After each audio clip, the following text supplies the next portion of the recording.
नमस्कार, मैं हूं अजय त्रिपाठी और आप देख रहे हैं मिड डे टॉक। यूजीसी पर सुप्रीम संग्राम हो रहा था पूरे देश में। पिछले कुछ दिनों से लगातार सुप्रीम कोर्ट के निर्देश के बाद यूजीसी ने रूल्स बनाए थे, उन नियमों को लेकर के विवाद मचा हुआ था, अपनी अपनी राय दी जा रही थी और आखिरकार सुप्रीम कोर्ट ने उस सुप्रीम संग्राम को रोक दिया है। क्योंकि सुप्रीम कोर्ट ने अपने एक आदेश में सुप्रीम कोर्ट ने एक याचिका पर फैसला करते हुए ये कह दिया है कि जो 2012 के रूल्स से वही कुछ दिन चलते रहेंगे, तो इन नियमों को ठीक किया जाए। जस्टिस सीजेआई सूर्यकांत और जस्टिस जयमाल्या की जो बेंच थी, उसने साफ तौर पर कहा है कि नियमों में बहुत सारी खामियां हैं, उन खामियों को दूर किया जाए, उसके बाद सब कुछ लागू किया जाए। पूरे देश भर में जो प्रदर्शन हो रहे थे, पूरे देश में जिस तरह से माहौल बन रहा था, उसको देखते हुए इन टिप्पणियों को बहुत महत्वपूर्ण माना जा रहा था। ये तय हो गया था कि सुप्रीम कोर्ट ने जो बात कही उससे साफ साफ लग रहा था कि फैसला बहुत जल्दबाजी में लिया था और यूजीसी ने बहुत जल्दबाजी में नियम लागू किए थे। पार्लियामेंट्री अफेयर कमेटी जिसने इस ड्राफ्ट को हरी झंडी दी थी, उसके प्रभारी दिग्विजय सिंह जी हुआ करते राज्यसभा के सांसद, उन्होंने बहुत सारी चीज़ें बात की। उनका कहना कि इसमें यूजीसी ने बहुत जल्दबाजी कर दी, यूजीसी ने उन नियमों को नहीं माना जो पार्लियामेंट्री कमेटी ने तय किए थे। और इस सारे विवाद को parliamentary committee, UGC, higher education department, तमाम विभागों की आपसी कलह जो हुई, उस पर सुप्रीम कोर्ट को आखिरकार कहना पड़ा कि फिलहाल आपके नियमों को रोका जाता है, आप इनको फिर से फैसला कीजिए। और उन्होंने, सुप्रीम कोर्ट ने केंद्र सरकार और यूजीसी दोनों से जवाब तलब किया है। अब जाके पूरे देश में संभवतः कुछ दिन के लिए शांति होगी, जब तक नए ड्राफ्ट नहीं बन जाते। इसी मुद्दे पर आज हम चर्चा करेंगे। जो सुप्रीम शिकंजा कसा है सुप्रीम कोर्ट ने यूजीसी पर, आज हम चर्चा करेंगे। हमारे साथ हमारे दो खास मेहमान होंगे, वो हमारे साथ जुड़ेंगे। कमलाकर सिंह होंगे, डॉक्टर कमलाकर सिंह कुलपति रहे हैं और उसके अलावा वो यूजीसी के जॉइंट सेक्रेटरी रहे हैं। यूजीसी के जॉइंट सेक्रेटरी उस समय पर यूजीसी के 3 स्टेट हुआ करती थी, उसमें मध्य प्रदेश, राजस्थान, उत्तर प्रदेश, इसके रीजनल हेड हुआ करते थे। वो कमलाकर सिंह हमारे साथ होंगे।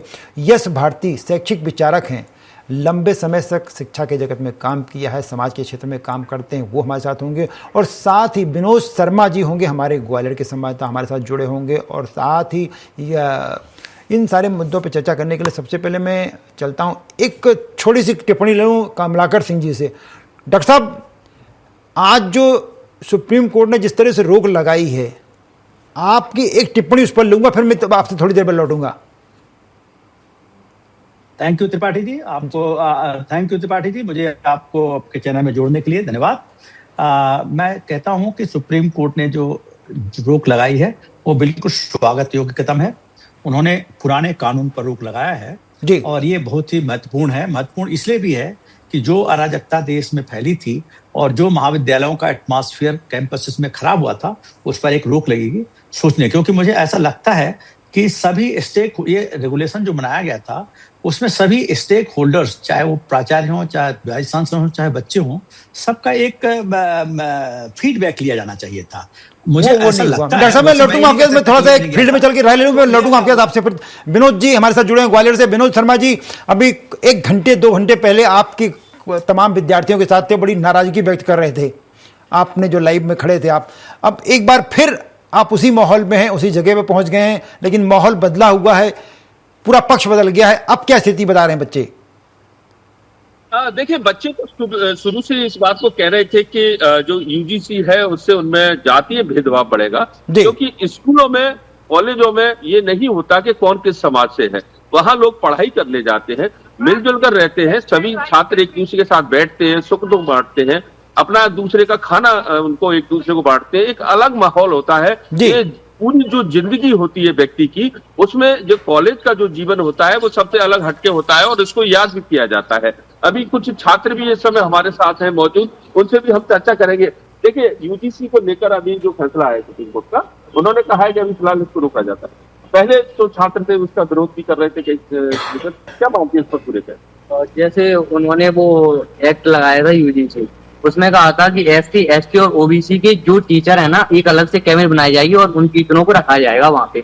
तो मेरे ख्याल से मतलब ये स्वर्ण समाज के लिए अलग से भेदभाव किया जा रहा है। अगर इसमें कुछ करना है तो आप एक जनरल कास्ट के टीचर को आप रख सकते हैं, नहीं तो गलत आरोप लगा के कोई किसी को फंसा भी सकता है। लेकिन अब जो फैसला आ गया है इसको अभी खिला देता गया है। हाँ, अगर उन्होंने कुछ सोच समझ के लिया होगा, जो कुछ किया होगा, और मेरे ख्याल से तो बढ़िया है, उन्होंने रोका है। अभी तक सब छात्र एक दूसरे के साथ रहते हैं, ना कोई जाति होती छात्रों में, एजुकेशन में कोई जाति पात नहीं होती, सब मिलजुल के रहते हैं। तो यूजीसी अगर इस तरह से लागू होता तो इससे कितना नुकसान हो सकता था? समानता के अधिकार का उल्लंघन, स्टूडेंट का जो जनरल कास्ट का जो स्टूडेंट भी है, SC/ST का, OBC का भी सेम स्टूडेंट ही है, तो स्टूडेंट की कास्ट नहीं होती, स्टूडेंट की खुद एक जाती है। अब उसमें आप डिवाइडेशन कर दें कहीं ना कहीं, तो ये दिखा रहा है कि आप कास्ट रूल हो जाते हैं। सुप्रीम कोर्ट ने जो रूल आउट किया, हटा दिया, काफी अच्छा हुआ। क्या कुछ कहना चाह रहे थे आप? और आज के स्टूडेंटों में, जैसे हम कॉलेज में, कोचिंग में पढ़ाई वगैरह कर रहे हैं, तो इतना भेदभाव नहीं है। हम नहीं देखते कौन दलित है, कौन ब्राह्मण है, कौन क्षत्रिय है, कौन गुर्जर है, सब एक समान रहते हैं। और ऐसा भेदभाव नहीं है जितनी तरह से सरकार मतलब जिस तरीके से देख रही है। सरकार आए, देखे, गांव में देखे कि कोई भेदभाव नहीं है हम बच्चों में, सब एक समान खेल रहे हैं सरकारी स्कूल में, खा रहे हैं, पी रहे हैं, कोई दिक्कत नहीं है। देखिए त्रिपाठी जी, शुरू से ही जो छात्र हैं वो इस बात को कह रहे हैं कि जब हम स्कूल में, कॉलेज में आते हैं तो ये भूल जाते हैं कि मैं ब्राह्मण हूँ, कि मैं क्षत्रिय हूँ, कि मैं वैश्य हूँ, कि मैं क्या हूँ। वो वहां पर केवल छात्र होते हैं, मौज मस्ती करते हैं, पढ़ते हैं, लिखते हैं, एक दूसरे के साथ कैंटीन में बैठते हैं, एक दूसरे की समस्या में शामिल होते हैं, एक दूसरे के सुख में शामिल होते हैं और भेदभाव नहीं होते। अगर ये हो जाता तो छात्रों का कहना है कि वो संभवतः OBC SC/ST के जो छात्र, उनसे जो सामान्य वर्ग के छात्र दूरियां बना लेते, डर लगता कि वो एक नई समस्या पैदा हो। विनोद आप बने रहिए मेरे साथ, हम एक बार शैक्षिक विचारक हमारे साथ यश भारती जी हैं। यश भाई, एक शैक्षिक मुद्दे की जब बात होती है, सामाजिक मुद्दे की, दोनों को जोड़ के सुप्रीम, जिस तरह का ये मामला चल रहा था, आज जो सुप्रीम कोर्ट ने बहस लगाई, आप लोगों को क्या लगता है कि शिक्षा के जगत में इस तरह की पॉलिटिकल, मुझे पॉलिटिकल इस शब्द में यूज कर रहा हूं, पॉलिटिकल इंटरफेरेंस नहीं होना चाहिए? देखिए अजय जी, गुरु दक्षिणा के नाम पे गुरु द्रोणाचार्य ने जी एकलव्य से अंगूठा ले लिया जी, और परंपरा बता दी कि गुरु दक्षिणा है जी, तो उस परंपरा को तोड़ेगा कौन? एकलव्य ने अपना अंगूठा दे दिया जी, और ये वही परंपरा है जी। क्या भेदभाव होता नहीं है? भेदभाव होता नहीं है, लगातार भेदभाव हो रहा है। अच्छा, केंद्रीय विश्वविद्यालय 45 है देश के अंदर, उन 45 में एक VC SC का, एक VC ST का, 3 VC OBC के, बाकी सब सामान्य वर्ग से। जी, ये ऐसा कैसा अवसर मिलता है कि बाकी दूसरे लोग आ ही नहीं पाते? जी, क्या खाई नहीं है? जी, इस खाई को पाटने की जरूरत नहीं है? और उसके बाद ये जितना विरोध हुआ, क्योंकि 2012 से SC/ST के लिए था, और जैसा अभी सुप्रीम कोर्ट ने कहा कि SC/ST के लिए रहने दीजिए। दिक्कत सामान्य वर्गों को केवल तभी होती है जब OBC जोड़ दिया, और उनका विरोध भी है ये OBC क्यों जोड़ दिया। यानी कि आपकी लड़ाई OBC के खिलाफ है जी। वो OBC जिसके 45 में से केवल 3 VC हैं जो इस कमेटी में निर्णायक भूमिका में रहेंगे, जो प्रमुख रहेंगे इस कमेटी के, तो कैसे अत्याचार होगा, कैसे अन्याय होगा जब प्रमुख ही आपके वर्ग से होगा और वो न्यायाधीश की भूमिका में होगा। इसका मतलब है कि आपको अपने VC पे ही भरोसा नहीं है। जब VC पे भरोसा नहीं है तो इसका मतलब कि केंद्रीय विश्वविद्यालय ठीक से संचालित नहीं हो रहे। जब सामान्य वर्ग के लोग अपने VC पे भरोसा नहीं कर रहे तो बाकी वर्ग कैसे भरोसा करेगा? एक बात। दूसरी बात, जो भ्रांति है, जैसा भी मैं बच्चों को सुन रहा था, विनोद शर्मा जी ने जिनको सुनवाया, उनको ठीक से पता नहीं। 10 लोगों की कमेटी होगी, एक SC होगा, एक ST होगा, एक OBC होगा, एक दिव्यांग होगा, एक EOW का होगा, जिनके लिए ये योजना लाई गई है। पर EOW और दिव्यांग की कोई बात नहीं कर रहा, महिला की कोई बात नहीं कर रहा। क्यों नहीं कर रहे बात? क्या आप उनको द्वैत दर्जे का समझ रहे हैं? ये उनके हक अधिकार की भी तो बात है, जो आधी आबादी है उसकी भी बात है। और EOW की जब हम बात करते हैं तो वो तो सीधे सीधे सामान्य वर्ग से जोड़ा जाता है, तो ये सामान्य वर्गों को नुकसान नहीं होने जा रहा। जब बात हो रही है कि शोषण सबके साथ होता है, अन्याय किसी के भी साथ ना हो, अत्याचार किसी के साथ भी ना हो, ये अन्याय अत्याचार लगातार होता है। अजय भाई, जब सिलेक्शन की बारी आती है तो OBC वर्ग के लिए रिजल्ट के बाद ये बता दिया जाता है NFS, नॉट फाउंड सुटेबल, मतलब कोई OBC वर्ग में कोई सुटेबल है ही नहीं जी। तो उसे हक अधिकार जो सरकार के माध्यम से शोषण हो रहा है, जो कमेटीज के माध्यम से शोषण हो रहा है, ये तो लगातार हो ही रहा है। मैं बड़ा उदाहरण एक और बताऊं, जहां से हमारे देश के प्रधानमंत्री नरेंद्र मोदी जी आते हैं जी। एक व्यक्ति को जो जाति धर्म से मुसलमान है लेकिन वर्ग से OBC है, उसका नियम अनुसार सारा सिलेक्शन होता है जी। बनारस हिंदू यूनिवर्सिटी में पढ़ाना उसको संस्कृत है, सारी डिग्री उसके पास है, सब कुछ है, सिलेक्शन हो गया, उसको पढ़ाने जाना है। वहां के लोग विरोध करते हैं केवल इसलिए कि उसका धर्म मुसलमान है और उसको बकायदा सिलेक्शन के बाद उसकी नियुक्ति नहीं हो पाती है, उसका विरोध होने के कारण उसको नौकरी छोड़ के जाना पड़ता है। जिम्मेदारी कौन लेगा? उस ओबीसी वर्ग की जिम्मेदारी कौन लेगा? बनारस हिंदू यूनिवर्सिटी में उर्दू पढ़ाने का काम मिश्रा जी कर रहे हैं, किसी उर्दू पढ़ने वाले विद्यार्थी ने विरोध नहीं किया, तो ये माहौल कौन? थोड़ा सा मैं लौटूंगा, थोड़ा सा डॉक्टर कमलाकर सिंह हमारे साथ हैं, तो उनसे समझ तो ले पूरी। डॉक्टर साहब, थोड़ा सा हम ये आपसे ये जानना चाहेंगे कि हम लोग सिर्फ वो जाते बातें करते जो पढ़ लिख लेते हैं, थोड़ा सा आप मुझे बताइए कि ये ओबीसी के ये यूजीसी के जो रूल्स आपके समय बने थे, ये 2012 तक लागू करे, क्या रूल्स हैं और कैसे पूरा मॉनिटर किया जाता है? एक्चुअली त्रिपाठी जी ये है कि ये 17 दिसंबर 2012 में जी promotion of equality in higher education जी पर एक रेगुलेशन यूजीसी ने बनाया था जी, और उसमें बेसिकली ये था कि वो सिर्फ सुझाव था, जागरूकता के लिए था, और कोई सजा का प्रावधान था नहीं उसमें एक्चुअली। फिर उसके बाद जनवरी 2025 में सुप्रीम कोर्ट ने जस्टिस सूर्यकांत की बेंच ने एक कहा कि यूजीसी को जाति भेदभाव के लिए नए नियम बनाने के लिए बात की उन्होंने, ये कही उन्होंने जनवरी 25 में जी। फिर उसी के आधार पर यूजीसी ने 25 में फरवरी 25 में, तो आफ्टर 1 मंथ, एक महीने बाद ही यूजीसी ने एक नियमों का ड्राफ्ट तैयार किया एज पर judgement of the supreme court जी। उसके बाद यूजीसी ने ड्राफ्ट जारी कर दिया, सबको भेज दिया। उसके बाद देन उसी बीच में क्या हुआ, एक संसदीय समिति ने भी जो शिक्षा की है उसके पास भी ये ड्राफ्ट भेजा गया जी। तो उसने समीक्षा करके और संसदीय समिति ने भी उसको दिसंबर 25 में उसको अप्रूव करके भेज दिया जी। जैसा कि एक्चुअली मैं देखा नहीं कि उसमें उन्होंने क्या अप्रूव किया था, लेकिन जो अखबारों से जानकारी प्राप्त हुई ये था कि संसदीय समिति ने वो अप्रूव को उस ड्राफ्ट को जो यूनिवर्सिटी ग्रांट्स कमीशन ने बनाया था उसको अप्रूव कर दिया जी। यद्यपि ये कहा जा रहा है कि कुछ संसदीय समिति के लोगों ने कहा कि साहब हमने वो पैराग्राफ जो था जनरल और उनके अगेंस्ट में नहीं कहा था, लेकिन वो कहने की बात है, उस प्रारूप में क्या है वो देखने की बात भी पता चलेगा, वो कर दिया।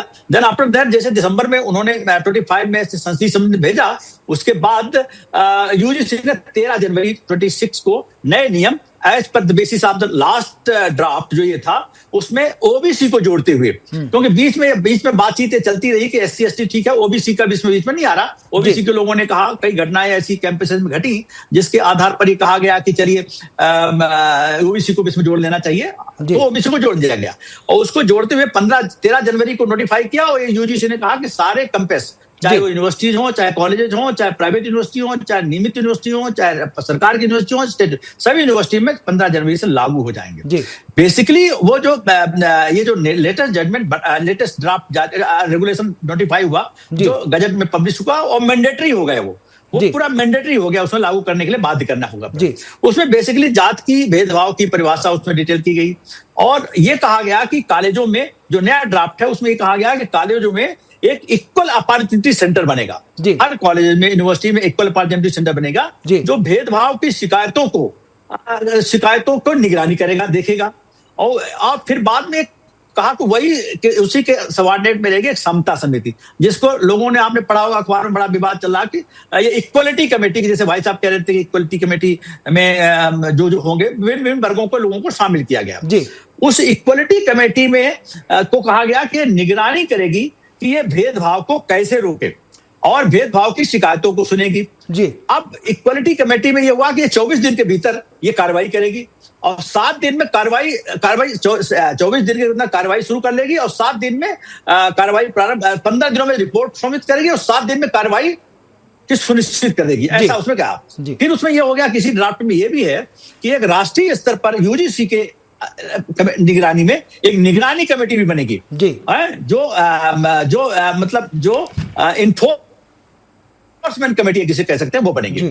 इस तरह से मूल मुद्दा जो था, इसमें जो बात हुई, जो छात्रों में असंतोष पैदा हुआ, जो लोगों में कहा गया, मेरा मानना यह है कि इक्वलिटी कमेटी में विभिन्न वर्गों को, जैसा भाई साहब कह रहे थे अभी चर्चा में कि विभिन्न वर्गों के लोगों को शामिल किया गया है। हाँ, बिल्कुल शामिल किया गया, बात सच है, इसमें कोई संदेह नहीं कि उसमें कहीं नहीं शामिल किया गया। लेकिन उसमें एक बात जो विवाद मचा हुआ यह है कि उसमें सामान्य वर्ग को लोगों को शामिल नहीं किया गया, क्योंकि उसके में क्या है कि सामान्य वर्गों को शामिल करने में मुझे लगता कोई बुराई नहीं थी, क्योंकि उसमें सभी वर्गों को शामिल किया गया है और इक्वलिटी कमेटी है। मतलब उसमें ऐसा होगा कि यदि झूठी शिकायतें हुई तो उस रेगुलेशन में ये नहीं व्यवस्था की गई है कि यदि झूठी शिकायतें बढ़ जाती हैं तो उसके लिए क्या प्रावधान होगा। डॉक्टर कमलाकर में एक बहुत सारे स्पष्ट हो गया हम लोगों को। मैं एक चीज और समझना चाहता हूं आपसे, क्योंकि आप तो यूजीसी के रीजनल सेक्रेटरी भी रहे, ज्वाइंट सेक्रेटरी रहे हैं, वो भूमिका में रहे हैं, आप कुलपति की भूमिका में भी रहे हैं बहुत जैसे बड़े विश्वविद्यालय के, आप सागर, बरकतुल्ला, उज्जैन जैसे विश्वविद्यालय में कुलाधि सचिव भी रहे हैं। तो मतलब तीनों बड़ी भूमिकाएं, प्रशासनिक भूमिका कुल सचिव वाली, उसके अलावा कुलपति वाला संरक्षक की भूमिका, और यूजीसी में नियम बनाने वाली भूमिका, आपने तीनों भूमिका निभाई हैं। तो क्या दिक्कत कहां आती है? यूजीसी के रूल्स जो होते हैं आप तक आते हैं, कुलपति के पास आते हैं, कुलपति रजिस्ट्रार लागू करता है, दिक्कत कहां आती है उनको? अब एक्चुअली ये दिक्कत तो ये है कि कोई भी नियम कानून जब बनाता है तो स्टेक होल्डर से चर्चा किया जाता है जी। जैसे मान लीजिए ये कमेटी बनी, ये ड्राफ्ट रेगुलेट हुआ, तो अब मुझे नहीं मालूम है क्योंकि मैं हूं नहीं वहां, तो बेसिकली जो इसमें ड्राफ्ट बनाने के बाद, क्योंकि मैं देख रहा हूं कि जिस तरह से सिस्टम में शुरू हुआ, जनवरी 25 में सुप्रीम कोर्ट ने कहा कि आप ओबीसी को जोड़ते हुए नए नियम बनाइए जो इन्फोर्समेंट कर सके, मतलब सिर्फ सुझाव लेकिन नहीं हो। फिर दूसरी बात कहा कि जनवरी पर, फरवरी में उन्हें ड्राफ्ट जारी कर दिया, मतलब 1 महीने में ड्राफ्ट ऐसा लगता है कि जारी हुआ है। फिर उसके बाद संसदीय समिति ने भी दिसंबर में कह दिया कि 25 मई के उसको अप्रूव कर दिया। उसके बाद उन्होंने दिसंबर में कहा, जनवरी में 13 जनवरी को फुल यूनिवर्सिटी ग्रांट्स कमीशन ने उसको ड्राफ्ट जारी कर दिया, और नोटिफाई कर दिया होगा। जब नोटिफाई कर दिया, कहा कि 15 जनवरी से सारे देश में लागू मान लिया जाएगा। ऐसा मैं नहीं कह सकता इस बात को कि उन्होंने प्रॉपर इसमें काम नहीं किया होगा, फीडबैक नहीं लिया होगा, लोगों से जानकारी ली होगी और गंभीर विचार विमर्श नहीं किया होगा, क्योंकि यूजीसी में कोई रेगुलेशन बनता है बड़े विचार विमर्श के बाद, बड़े विद्वजनों को लो करके। मैं कमलाकर जी लौटूंगा आपके पास थोड़ा सा, एक यश भारती जी कोई बात कहना चाह रहे हैं। मैं ये नहीं कह सकता कि राय नहीं ली होगी, राय मैं एक हो सकता है। मैं सर लौट रहा हूं आपके पास, डॉक्टर साहब मैं लौट रहा हूं आपके। यश भारती जी, हाँ यश भाई।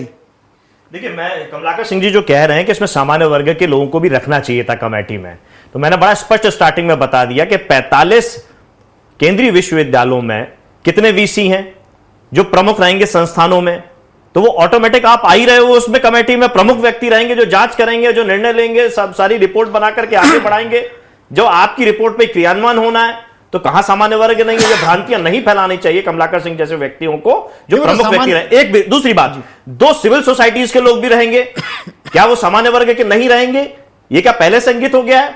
2 छात्र रहेंगे, एक नॉन टीचिंग स्टाफ रहेगा, प्रोफेसर्स रहेंगे उसके अंदर, सीनियर प्रोफेसर्स, क्या वो सामान्य वर्ग के नहीं होंगे? ईओडब्ल्यू के ईडब्ल्यूएस की जो बात हो रही है, ईडब्ल्यूएस के लोग जो है वो क्या सामान्य वर्ग के नहीं होंगे? जो विकलांग की बात हो रही है, क्या दिव्यांग की बात हो रही है, क्या वो नहीं रहेंगे? महिला जो एक सदस्य रखना है, क्या वो सामान्य वर्ग से नहीं रह सकते? तो यहां अगर हम रेशियो की बात करें तो 10 में से लगभग 7 लोग सामान्य वर्ग में से रहेंगे, लगभग, और ऐसा अधिकांश रहेगा। तो कहां शोषण होगा, कैसे अन्याय होगा, कैसे अत्याचार होगा? ये पहले से ही जो भ्रांतियां फैलाई जा रही हैं, ये उस वर्ग के द्वारा फैलाई जा रही है जिसने मंडल आयोग का भी विरोध किया था। और आज केवल ओबीसी के जुड़ने से, ये लड़ाई बड़ी सीधी सी है जिसको लड़ाई बनाया जा रहा है, ये अधिकार नहीं दिया जा रहा। ओबीसी वर्ग के आने से दिक्कत है, और वही सुप्रीम कोर्ट में पक्ष रखा। इसी सुप्रीम कोर्ट ने कहा कि 2012 का हम क्रियान्वयन करेंगे। मैं अरविंद, मैं चलता हूं, एक मिनट थोड़ा सा, मैं जबलपुर चलता हूं। अरविंद जी हमारे साथ मौजूद। अरविंद भाई, आपने तमाम इसको कवर कर लगातार जिस दिन से मामला चल रहा है, अभी जो नए आज जो सुप्रीम कोर्ट ने रोक लगा दी है, अभी क्या लोगों की प्रतिक्रिया है और आप कैसे देख रहे हैं इसको? देखिए, सबसे पहली बात तो ये है कि चाहे वो इस यूजीसी के जो गाइडलाइन जारी लागू की थी उसके पक्ष में लोग खड़े हो या विपक्ष में खड़े हो, तो सबने सुप्रीम कोर्ट के इस आदेश का स्वागत किया है और कहा है कि सुप्रीम कोर्ट ने बहुत अच्छा किया कि पहले अब इस विवाद को सुलझा लिया जाए, उसके बाद फिर तमाम बातें जो कोर्ट की प्रोसीडिंग वो एक अलग बात है। लेकिन जमीनी स्तर पर उन्होंने सभी लोगों ने सुप्रीम कोर्ट के इस आदेश का स्वागत किया है, चाहे वो समर्थन में रहे हो या विपक्ष में रहे हो। अब इसमें साथ में पब्लिक में एक बात और चल रही है, जैसा कि हमारे सभी सम्मानीय अतिथिगण बता रहे थे, दुनिया के एक अतिथिगण बता रहे थे कि जो सामान्य वर्ग नहीं है उस कमेटी में, इसलिए भ्रांति फैलाई जा रही है। और इसमें वो लोग आएंगे जो कुलपति के तौर पर मनोनीत होंगे या फिर तौर पर मनोनीत सदस्य, वो अलग सवर्ण समाज से भी हो सकते हैं, इसलिए सवर्ण समाज से शामिल है। लेकिन यही पर कंफ्यूजन है। असल में होता ये है कि जब केंद्र सरकार या राज्य सरकारें जब कोई योजना या इस तरह की चीजें लागू करती हैं, तो बहुत सी बातें कही जाती हैं और बहुत सी बातें अनकही रहती हैं। क्योंकि ये समिति लाई जा रही है, जो बात आ रही है वो ओबीसी SC ST के जो छात्र हैं उनके हितों को ध्यान में रखने के लिए लाई जा रही है, और साथ में उनके साथ कोई गड़बड़ी ना हो, किसी तरह का अट्रॉसिटी अत्याचार ना हो, उसको रोकने के लिए वो समिति बनाई गई है। तो जाहिर सी बात है कि जो आमंत्रित सदस्य भी वहां पर होंगे तो उसमें भी फिर अलकही तौर पर ये रखा जाएगा कि उन सदस्यों को आमंत्रित कर लिया जाए जो सवर्ण समाज से बिलोंग नहीं करते हैं। पब्लिक में इस तरह की बात चल रही है, मैं नहीं कह रहा हूँ, ये पब्लिक की बात है। आपको ऐसे में स्थिति साफ करना बहुत जरूरी है। जैसा अरविंद जी लौटेंगे आपके पास। यस भाई, जो कमलाकर सिंह जी जो आप बात की, कमलाकर सिंह जी ने ये नहीं कहा, कमलाकर सिंह जी साफ साफ उन्होंने रूल्स बताया हमको कि क्या क्या रूल्स हैं, क्या नए रूल्स हैं। वो ये कह रहे थे कि जब ये ड्राफ्टिंग हो रही थी तो जितने इसमें तत्व हैं, चाहे वो प्रोफेसर्स हों, चाहे वो छात्र हों, सबकी राय ली जानी चाहिए थी। यूजीसी ने सबकी राय लिए बिना ड्राफ्ट बना दिया था। मुद्दा उनका सिर्फ वो कहता रहे थे। मैं अजय भाई, जो संसदीय बोर्ड की कमेटी है उसमें बड़े बड़े शिक्षाविद भी हैं, उसमें बड़े बड़े प्रोफेसर जो लोकसभा में और राज्यसभा में सदस्य के रूप में हैं, जिनके बड़े मेडिकल कॉलेज चल रहे हैं, संस्थान चल रहे हैं। तो ये कहना कि शिक्षाविद को नहीं लिया, इसको नहीं लिया, उसको नहीं लिया, अगर आप सूची पे ध्यान दे देंगे, उनके बैकग्राउंड को ध्यान दे देंगे तो देखेंगे ब्रजभूषण शरण सिंह उनके बेटे हैं, जो 20 से अधिक शैक्षणिक संस्थान चला रहे हैं, संचालन कर रहे हैं उनका। और भी बहुत सारे, मैं किन किन के नाम लूं तो दिग्विजय सिंह जी उस ड्राफ्ट कमेटी के अध्यक्ष। दिग्विजय सिंह ने खुद आज कहा है कि जो ड्राफ्ट कमेटी ने जो बना के भेजा था उसमें बहुत सारे मैं दूसरा एक बड़ा ध्यान आकर्षित करना चाहता हूं जिस पर हम लोग सीमित होकर के जा रहे हैं। यूजीसी का दायरा भी बहुत छोटा है। अगर हम शैक्षणिक संस्थान की बात करें तो IIM जो 21 संस्थान है वो यूजीसी के दायरे में नहीं आते।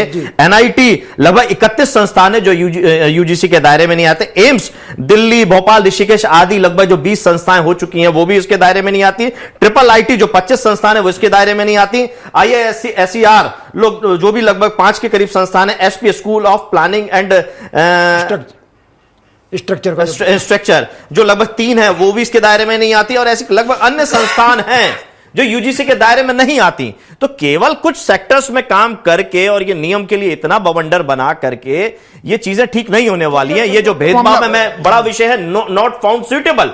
जब तक शैक्षणिक संस्थानों में भागीदारी सुनिश्चित नहीं होगी, और मैं अपना अंतिम बात कह रहा हूं अजय भाई, मैं अपना खुद का उदाहरण बताता हूं। जाति से मैं यादव हूं, मेरे परिवार में कोई दूध घी का काम नहीं करता, ना पशुपालन करने काम करते हैं। लेकिन 5वीं में मुझे पता चला कि यादव जाति का काम पशुपालन है, जब मेरे साथ में सहपाठी ने बताया। और वो मेरे सहपाठी को किसने बताया? उसके परिवार में बात होती होगी, कहीं ना कहीं बात होती थी। आज मैं अपने बच्चे के स्कूल में गया तो एक दूसरा बच्चा था, वो सिंधी क्षेत्र से आता, तो कहता, उसके एक पेरेंट्स ने कहा इसके साथ मत रखा, ये तो व्यापारिक सोच वाला है, तुम्हें व्यापार नहीं करना। तो मैं ये जो परिवारों में ये चीजें हैं, आप कैसे कह सकते हैं कि संस्थानों में नहीं होंगी ये सब चीजें? चलिए मैं लौटूंगा फिर से आखिरी टिप्पणी डॉक्टर कमलाकर सिंह के पास एक बार फिर कि डॉक्टर साहब, क्या यूजीसी के पास जिस तरह इतने सारे विश्वविद्यालय, बहुत सारे प्राइवेट विश्वविद्यालय लगातार खुलते जा रहे हैं, अभी जो रैगिंग कमेटी, तमाम कमेटियां, आप तो चूंकि कुलपति भी रहे हैं, आप तमाम कमेटियां हुआ करती हैं, तो क्या